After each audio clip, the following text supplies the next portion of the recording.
wabarakatuh. Halo semuanya, perkenalkan nama saya Nipaldo Alakmal dari kelas A Indralaya, program studi pendidikan kimia angkatan 2022. Sebelumnya saya ucapkan terima kasih kepada Bapak Dr. Sanjaya MSI selaku dosen pengampu mata kuliah Pancasila. Jadi pada kesempatan kali ini saya akan menampilkan tugas testimoni dari materi yang saya peroleh, yaitu nilai-nilai Pancasila dalam sistem ketatanegaraan Republik Indonesia. Baik, langsung saja kita lanjutkan. Pancasila adalah ideologi yang dianut oleh bangsa Indonesia. Ideologi setiap negara pasti berbeda-beda dan setiap negara tentunya memiliki ideologi. Ideologi artinya prinsip atau pola pikir dari suatu negara. Ideologi tidak terpisahkan terhadap urusan negara. Begitu juga dengan Pancasila yang nilai-nilainya tidak terlepas dari sistem ketatanegaraan Republik Indonesia. Saat ini sistem ketatanegaraan Indonesia diatur berdasarkan Pancasila selaku ideologi yang dianut dan juga konstitusi dan juga Undang-Undang Dasar 1945 sebagai konstitusi yang diakui dan diterima. Ketatanegaraan Indonesia menurut Pancasila selaku ideologi bangsa negara Indonesia, di mana dalam ketatanegaraan itu ada yang namanya politik, dan politik itu memiliki partai, maka dari itu disebut partai politik. Nah, partai politik yang dijalankan dalam sistem negara ini haruslah menerapkan nilai-nilai Pancasila dalam urusan politik itu sendiri.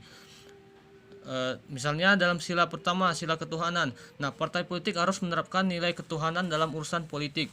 Misalnya organisasi politik ataupun partai politik yang dimaksud haruslah sesuai dengan ajaran agama yang berlaku, dan juga baik anggota maupun ketua dari partai politik itu harus beragama dan harus menerapkan ajaran agama dalam kehidupan berbangsa dan bernegara.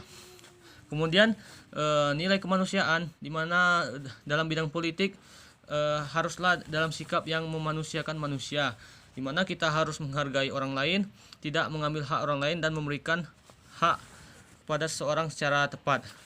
Kemudian dari nilai ketiga, yaitu nilai persatuan, urusan politik haruslah memiliki rasa persatuan dan kesatuan, di mana hal itu berguna untuk menjaga keutuhan dalam urusan negara maupun politik yang juga berkesinambungan.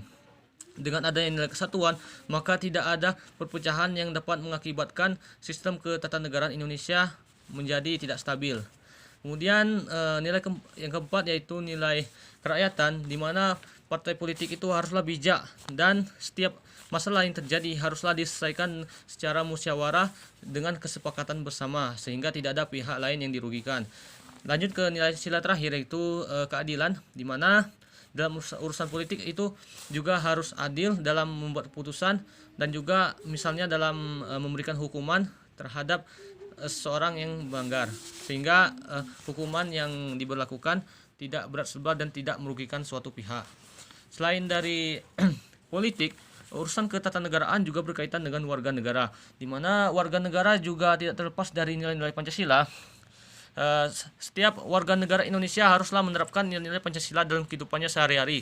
Dalam nilai Pancasila, sila pertama, yaitu warga negara haruslah memiliki nilai ketuhanan. Artinya setiap warga negara Indonesia itu harus memiliki agama dan harus percaya akan adanya Tuhan. Karena ateis untuk sampai saat ini tidak diakui di Indonesia, dan menurut saya ateis tidak bisa berkembang, karena untuk menjadi warga negara Indonesia secara sah dan resmi haruslah memiliki kartu identitas atau biasa disebut kartu tanda penduduk, disingkat KTP. Nah, dalam pembuatan KTP itu sendiri tercantum agama dan juga kepercayaan seorang yang dianut. KTP ini memberikan peranan yang penting bagi kehidupan kita, karena KTP inilah yang membuat kita memudahkan dalam setiap urusan, terutama urusan yang berhubungan dengan negara. Karena tanpa KTP kita tidak bisa membuat rekening, kita tidak bisa membuat SIM dan lain-lain sebagainya, sehingga untuk menerima fasilitas ataupun hal yang lain kita akan menjadi sulit. Maka daripada itulah bisa dikatakan orang yang tidak beragama tidak bisa berkembang karena tidak bisa membuat KTP. Kemudian dalam Sila kedua, kemanusiaan. Warga negara Indonesia haruslah memiliki rasa kemanusiaan dan rasa peduli terhadap lingkungannya. Untuk saat ini bisa dikatakan cukup baik karena negara Indonesia termasuk juga warganya memiliki rasa kemanusiaan sehingga masih ada kegiatan tolong menolong, gotong royong dan sebagainya. Dan sila kedua ini juga diterapkan dengan melihat sikap orang Indonesia yang masih menjaga nilai moral terutama sopan santun baik itu tempat umum maupun dalam lingkungan keluarga dan bermasyarakat. Yang ketiga itu persatuan Indonesia, di mana masyarakat Indonesia haruslah memiliki rasa kesatuan dan persatuan untuk menjaga keutuhan NKRI. Masyarakat dan juga ataupun rakyat Indonesia berperan penting dalam menjaga persatuan untuk mencegah konflik ataupun perpecahan antara pihak satu dengan pihak lainnya. Yang keempat, nilai kerakyatan. Sebagai warga negara yang baik haruslah menerapkan nilai kerakyatan dalam kehidupan sehari-hari, contohnya musyawarah dan juga sepakat dalam mengambil keputusan, sehingga keputusan haruslah disetujui dalam semua pihak yang terlibat, tidak hanya menguntungkan satu pihak tapi juga menguntungkan pihak lain dan sama-sama disepakati. Yang kelima, mewujudkan nilai keadilan, yaitu masyarakat Indonesia haruslah memiliki sifat adil dalam setiap urusan. Nah, menurut dari beberapa nilai-nilai yang disebutkan tadi, ada sebagian yang sudah terlaksana dengan baik, ada juga yang belum. Menurut saya nilai ketuhanan ini sudah terlaksana dengan baik, di mana saat ini tidak ada ateis dan setiap warga negara dari Sabang sampai Merauke memiliki agama, sehingga bisa dikatakan perwujudan dari nilai sila pertama Pancasila terhadap warga negara ini menurut saya sudah berhasil. Kemudian untuk nilai yang lain itu masih bisa dikatakan belum berhasil sepenuhnya karena masih banyak pelanggaran terkait dengan nilai-nilai Pancasila dari sila kedua sampai sila kelima tersebut. Nah, selain dari nilai Pancasila terhadap ketatanegaraan, sistem ketatanegaraan Indonesia juga melibatkan Undang-Undang Dasar 1945 sebagai konstitusi, di mana konstitusi itu artinya adalah aturan yang mengikat untuk suatu negara. Nah, Indonesia ini tentulah memiliki aturan. Nah, dalam ketatanegaraan Indonesia, dalam sistem ketatanegaraan Republik Indonesia sendiri itu punya aturan, di mana Indonesia memiliki 3 jenis kekuasaan. Yang pertama kekuasaan legislatif, yaitu kekuasaan yang berwenang membuat dan merancang undang-undang.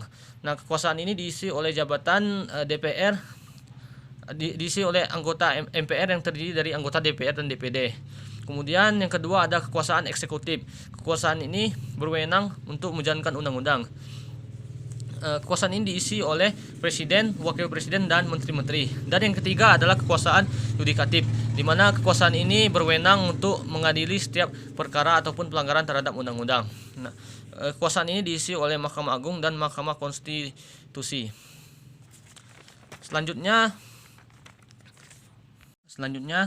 dari materi yang telah saya sampaikan, saya dapat disimpulkan bahwa sistem ketatanegaraan Indonesia ini diatur dalam 2 aspek, yaitu dari Pancasila selaku ideologi yang diakui dan dari Undang-Undang Dasar 1945 sebagai konstitusi. Nah, dari itu juga dapat saya memberikan pendapat bahwa penerapan nilai-nilai Pancasila dan juga Undang-Undang Dasar terhadap ketatanegaraan Indonesia ini belum sepenuhnya terlaksana dengan baik karena masih banyak pelanggaran maupun penyimpangan terkait 2 hal tersebut.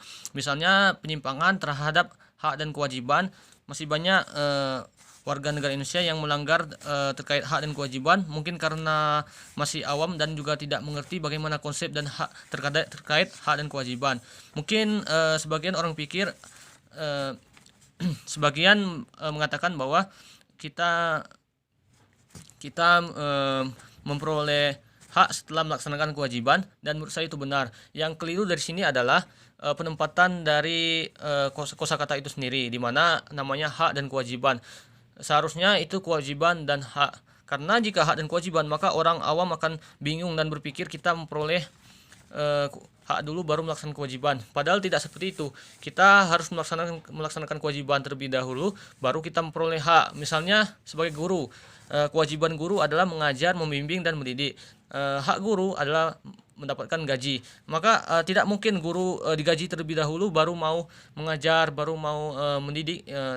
seharusnya tidak seperti itu. Setelah guru mendidik, maka dia berhak memperoleh gaji, seperti itu. Maka yang salah dari di sini adalah penempatan dari kosakata itu sendiri. Sebaiknya menyesuaikan dengan keadaan, maka diubah menjadi kewajiban dan hak, bukan hak dan kewajiban, supaya orang awam akan mengerti dan tidak bingung lagi terkait kedua hal tersebut. Mungkin itu saja testimoni dan juga pemaparan materi terkait Pancasila dalam sistem ketatanegaraan Republik Indonesia dari saya. Sekian materi, sekian juga pembahasan dan juga testimoni dari saya. Mohon maaf jika ada kesalahan. Saya akhiri. Wassalamualaikum warahmatullahi wabarakatuh.